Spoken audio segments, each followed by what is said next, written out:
নমস্কার বন্ধুরা, পুরুষোত্তম মাসের জন্য বানিয়ে ফেলি প্রদীপ। চলুন আপনাদের সঙ্গে শেয়ার করি। প্রথমে একটুখানি গঙ্গা জলে হাতটা ধুয়ে নিই, তারপরে তুলসী কাষ্ঠেও বানাবো।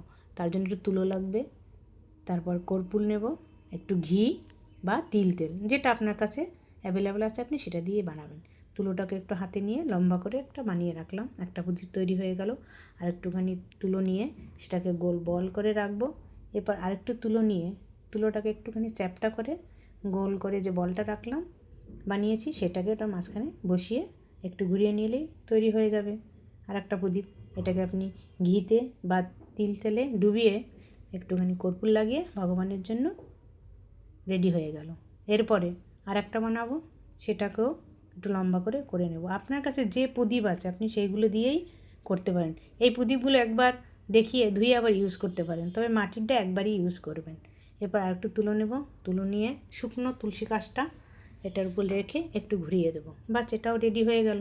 ঘিতে ডুবিয়ে একটুখানি কর্পূর লাগিয়ে ভগবানকে আরতি করুন। ভগবানের চরণে 4 বার, নাভিতে 2 বার, মুখমণ্ডলে 3 বার আর 7 বার সর্বাঙ্গে। যেহেতু 33 সংখ্যাটা অনেক মাহাত্ম্য, এরপর আরও 17 বার আপনি ঘোরাতে পারেন। হরে কৃষ্ণা, হরি বল।